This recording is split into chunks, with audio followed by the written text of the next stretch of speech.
Hello, everybody, and welcome to ALs RPOs VR contest response number 2.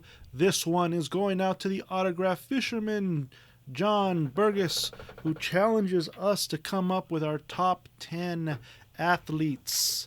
Now, the rule is you have to have the card for the person. And this is interesting because there's so many people I could name that I don't have a card for. I could talk about Jesse Owens dominating the 1936 Olympics in front of Hitler and his Nazi party. I could talk about Muhammad Ali, the greatest of all time. I could talk about Catherine Schweitzer, first woman to ever run the Boston Marathon officially. I could talk about Abby Wambach or Megan Rapinoe or Alex Morgan or Carly Lloyd, all the wonderful women from those dominant U.S. women's national soccer teams. I could talk about Billie Jean King or Serena Williams. So many to choose from, but you gotta have the card. And I don't have their cards. I have this card. Great athlete, right? Nah, he was a motivator of great athletes. So I'm just going to do the best I can with what I got. Let's start with Sidney Crosby. This guy's an amazing hockey player. He's already got 3 Stanley Cups. I remember in 2010 when I was watching the Olympics in Vancouver, that amazing game between Canada and the United States went to overtime. Obviously, I was rooting for the United States, but this guy got a hold of the puck and snapped in the game winner, taking gold. So I think this guy is an amazing athlete.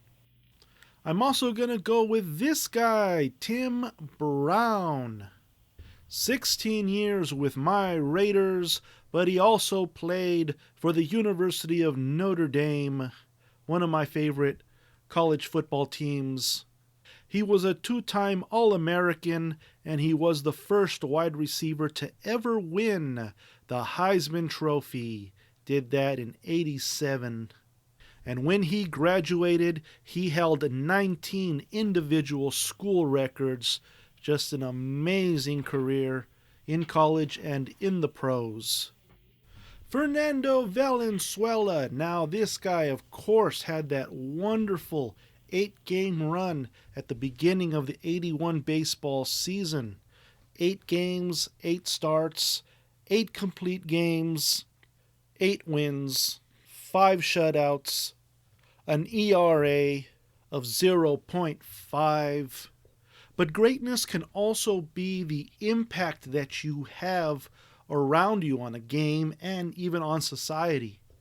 And so it's important to remember that in the early 60s, the predominantly Latino neighborhood of Chavez Ravine got bulldozed, got destroyed, and all the residents kicked out, many by force, in order for the Dodgers to build that very nice stadium that they have there up on the hill. And because of that, many Latinos were skeptical of baseball. They were skeptical of the Dodgers.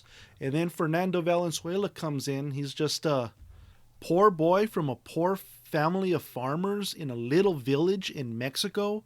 And he comes out of nowhere to accomplish what he accomplished.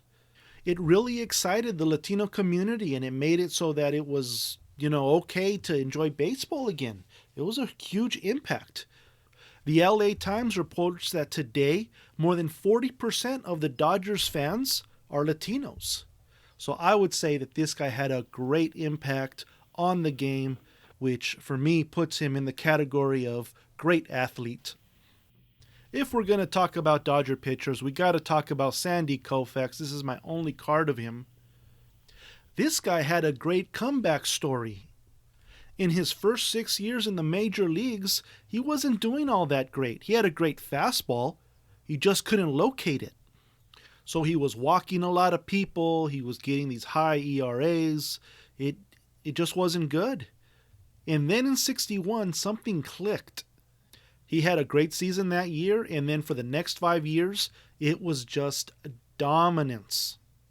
I mean, in 1963, the year they won the World Series, Koufax pitched 311 innings, struck out 306 batters, had a whip of 0.875, a walks per 9 innings of 1.7, and went 25 wins, 5 losses with a 1.88 ERA.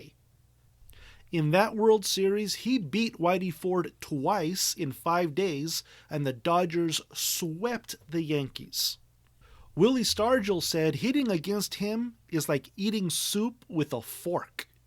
Pete Rose said this is what Sandy Koufax's curveball looked like to a hitter. And he took a ball and he just dropped it straight down and said, "How are you going to hit that?" Yogi Berra said, "I can see how he won 25 games that year, but what I don't understand is how he lost 5. Let me move on to this photo right here of Clayton Kershaw holding the World Series trophy there. That's what I'm going to call it from now on.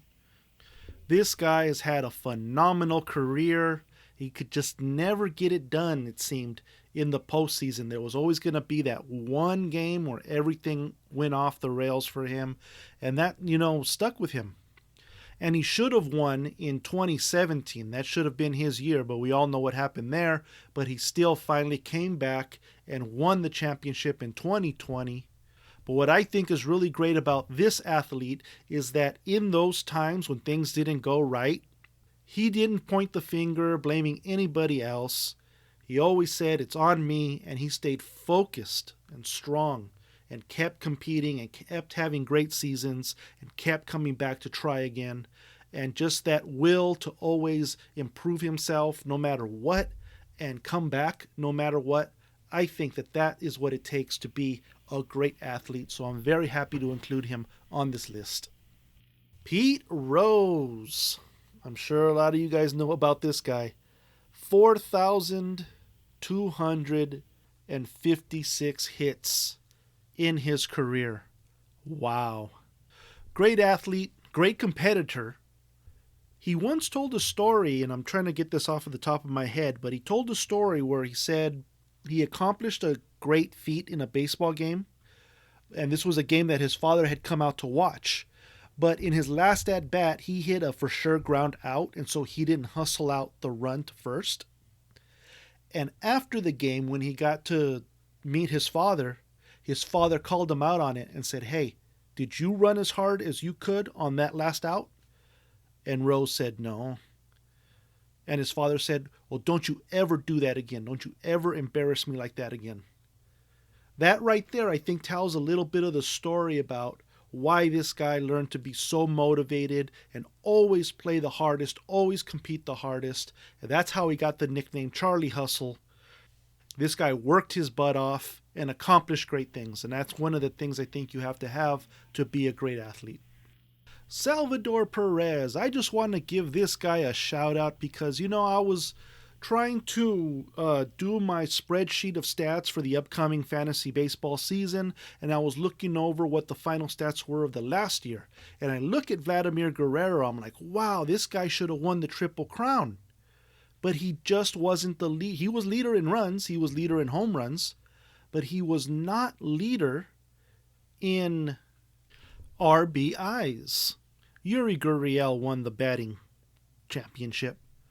But I was like, how is it that Vlad Guerrero Jr. didn't have the most RBIs in the American League?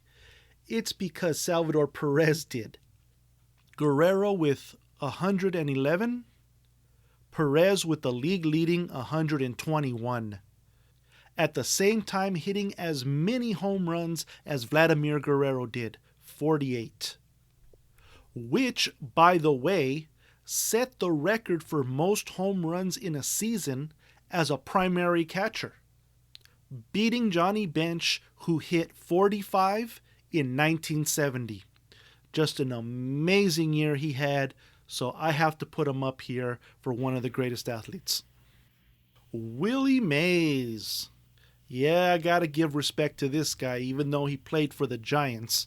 And I want to tell this story that I heard about him. I was looking for the source, but I couldn't find it. I I first heard it from a comedian, actually, who really likes baseball.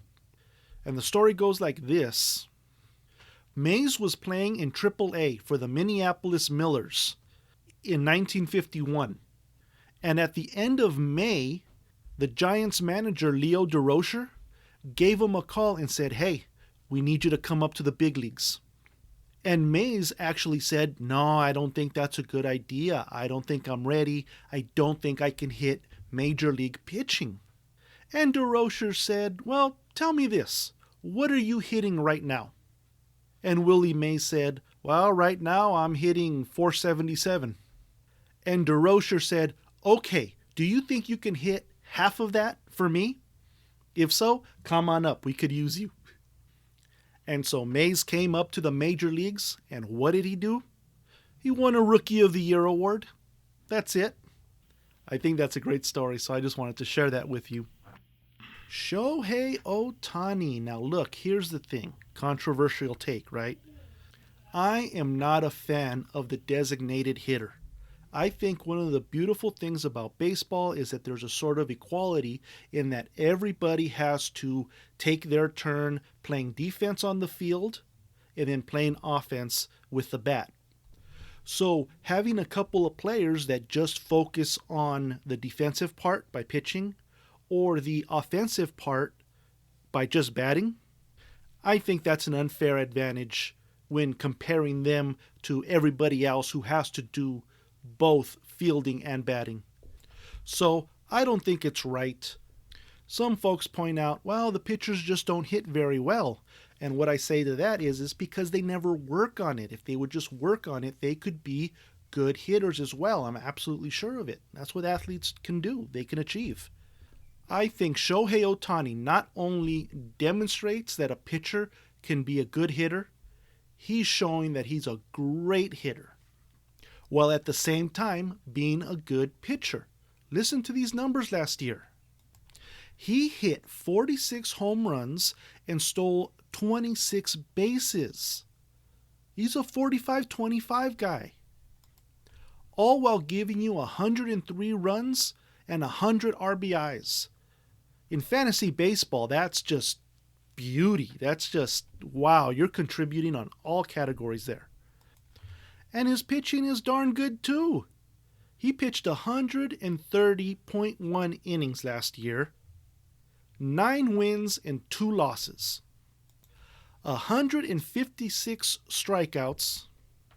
And while I watched a couple of games where he didn't seem to have his best stuff, he was losing his command, he still got a 3.18 ERA and a whip of 1.09. That is great work in the American League. Absolutely great work. A great hitting pitcher who entered a conversation where you could say Vladimir Guerrero Jr. is the best player in the American League, and all of a sudden that conversation is, oh no, sorry, he's great, but Shohei Ohtani is the guy. Fantastic athlete right there. And I'm going to close it up with Bo Jackson, not just because he was a big name when I was growing up. He was a great running back for the Los Angeles Raiders, and that was the team that I was watching growing up in Los Angeles. He started in the majors in 1986, had arguably his best year in 1989 when he hit 32 home runs and got 105 RBIs for the Kansas City Royals. Then that awkward hit in a playoff game in 1991, and everything was off the rails. It was a real shame. Bo ends up closing out his baseball career for the White Sox and for the California Angels. But I remember hearing this wonderful story, and this story was told by Buck O'Neil. Now, Buck O'Neil was a first baseman and a manager in the Negro Leagues for the Kansas City Monarchs. And then he would become the first African-American coach in Major League Baseball. And he told this story about how he remembered the sound that came off the bat when it smashed into a ball from Babe Ruth. That sound that he had never heard before. And then he heard that sound again from Josh Gibson, who was arguably the greatest hitter in the Negro Leagues. Just this amazing smash sound off the bat when it hit the ball. Never heard it before, only from those two players. And then one day when he was in Kansas City, he heard that sound again. And he had to rush from his office down to the field level to see who was hitting, who was making that sound. And it was Bo Jackson. I always thought that was a phenomenal story, and it stayed with me, and so I just wanted to share that one with you. And that's going to end this video. Please go check out the Autograph Fisherman. He's always showing off wonderful new autographs that he's acquired and giving you some background on the players that are on the card. It's fantastic stuff. I urge you to go check him out. Thank you for watching, and be taking care.